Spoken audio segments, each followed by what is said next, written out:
Oke, di sini akan menjelaskan tentang aplikasi dan konseptual i'rab dalam bahasa Arab. Baik modern maupun klasik ini terkait dengan teori nahwu klasik dan teori linguistik modern. Jadi apa? Teori nahwu klasik seperti yang dijelaskan dalam Alkitab karya Sibawayh dan Al-Mufassal oleh Al-Zamakhsyari lebih menekankan kepada kaidah gramatikal yang telah mapan dan sistematis. Dalam nahwu klasik, i'rab berfungsi untuk menandai fungsi sintaksis kata dalam kalimat, misalnya subjek, objek, predikat, melalui perubahan bentuk akhir kata atau harokat yang didasarkan pada posisinya dalam kalimat. Misalnya, dalam kalimat qara'tul kitaba. Qara'tul kitaba, kata kitaba diberi tanda fathah di akhir kata karena berfungsi sebagai objek dari kata kerja qara'tu. Pendekatan ini sangat terstruktur dan berfokus pada aturan yang bersifat tetap dalam pengidentifikasian i'rab. Kedua, pendekatan linguistik modern. Pendekatan linguistik modern seperti yang dikemukakan oleh para ahli linguistik generatif memperkenalkan konsep yang lebih fleksibel dan dinamis dalam analisis i'rab. Dalam teori ini, selain mempertimbangkan posisi kata dalam kalimat, faktor seperti makna semantik dan relasi antar unsur kalimat juga diperhitungkan. Seperti contoh dalam teori linguistik generatif, analisis i'rab dapat mencakup analisis yang lebih mendalam terhadap hubungan semantik antar kata dalam kalimat.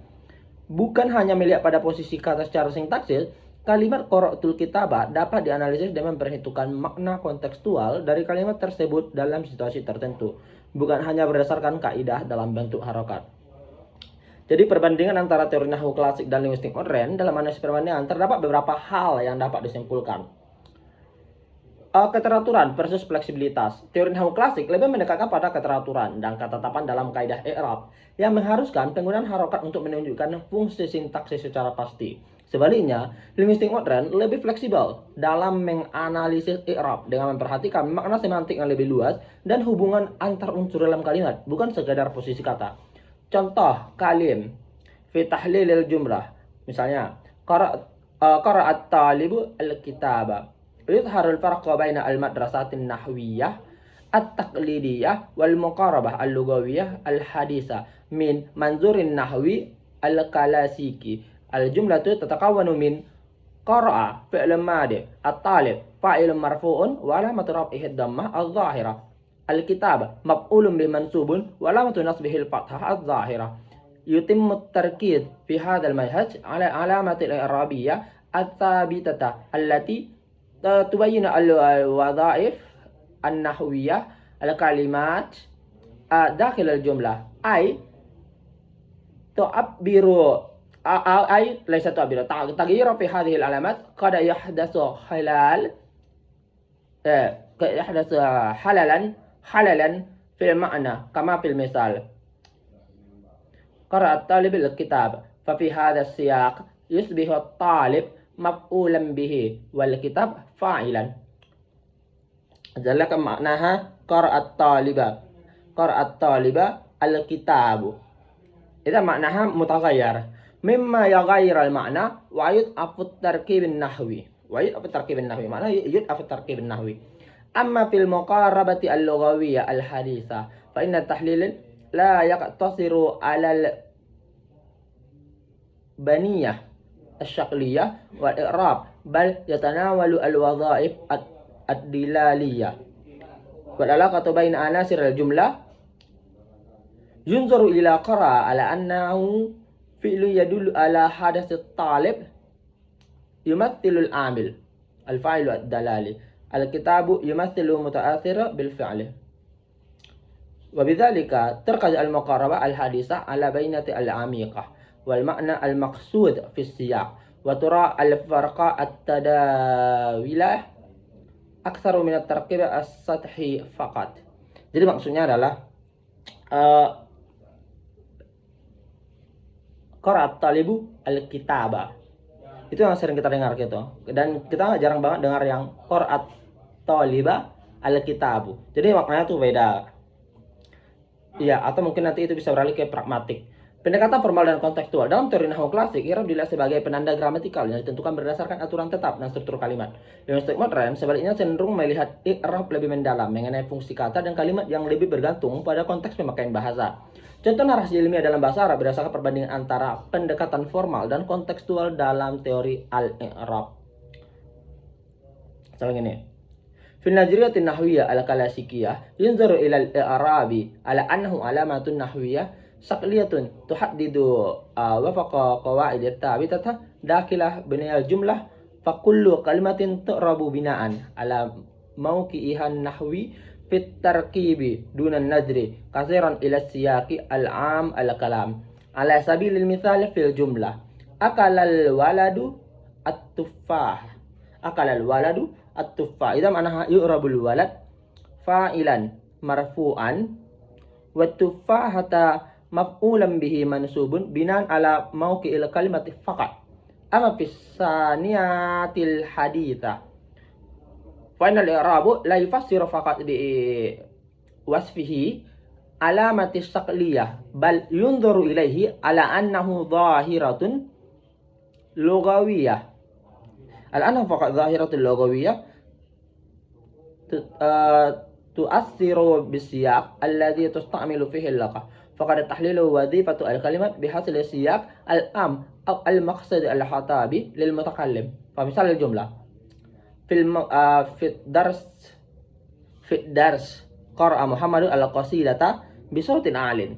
في تحليل الحديث لا يكتفى بالإعراب محمد فاعلا والقصيدة مفعولا به، بل يؤخذ بعين الاعتبار ما حدث في تحليل الحديث المتكلم، هل التركيز على الفعل قرأ أم على محمد أم على القصيدة المتكلم.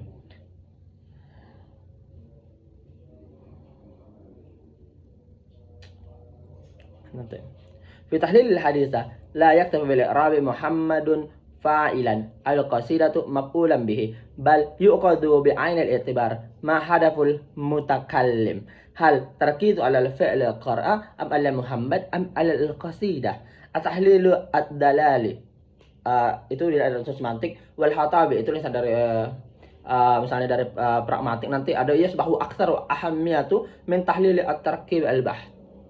Dan struktur gramatikal dan makna semantik. Pendekatan nahwu klasik lebih menekankan pada struktur gramatikal yang sistematis dan struktur dengan pengidentifikasian i'rab berdasarkan fungsi kata dalam kalimat. Sedangkan pendekatan linguistik modern lebih fokuskan pada makna semantik dan hubungan antar unsur kalimat untuk memahami penerapan i'rab. Jadi aspek pentingnya adalah misalnya keteraturan dan fleksibilitas. Teori nahwu klasik itu menekankan keteraturan kaidah yang ketat dan sistematis dalam penuturan i'rab. Sedangkan pendekatan linguistik modern lebih fleksibel, mempertimbangkan variasi bahasa dan perubahan konteks. Terus pendekatan formal dan kontekstual. I'rab dianalisis secara formal melalui posisi kata dan bentuk harokat. Itu di nahwu klasik ya. Terus kalau di linguistik modern itu i'rab dipahami berdasarkan konteks makna dan fungsi kata dalam tuturan. Struktur gramatikal versus makna semantik. Fokus pada struktur gramatikal untuk menentukan fungsi kata. Jadi fungsi kata nahwu klasik itu lebih ke struktur gramatikalnya gitu, tidak ada unsur semantiknya. Biasanya kalau kalimat itu lebih tekstual tanpa memikirkan konteks dalam kalimat tersebut. Sedangkan di linguistik modern fokus pada makna semantik dan relasi antara kata dalam bicara atau kalimat. Dan itu ini lebih diperhatikan.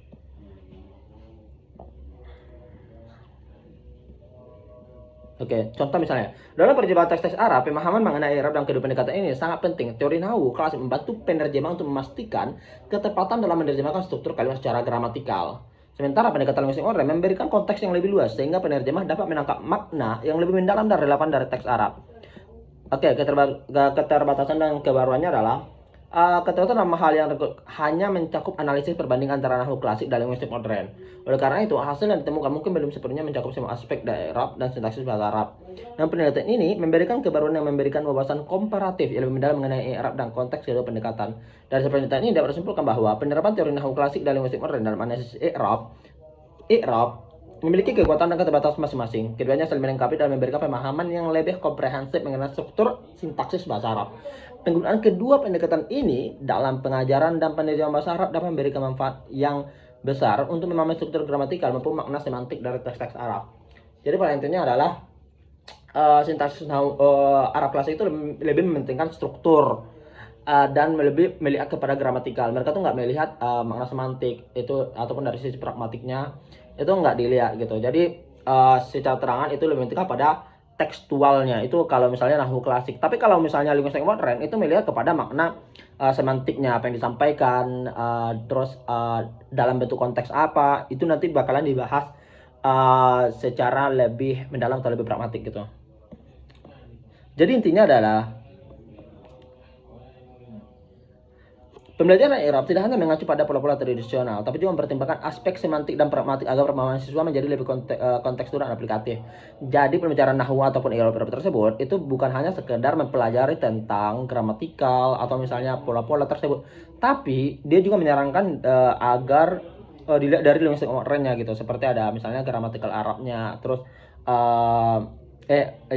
bukan dilihat dari pragmatik, dari sisi pragmatik atau semantik, dan itu nanti akan saling melengkapi gitu, sehingga penelitian lebih banyak bergantung pada literatur terjemahan dan analisis sekunder. Oleh karena itu penelitian lanjutan dianjurkan untuk memproduksi lebih. Oke, ini sudah habis.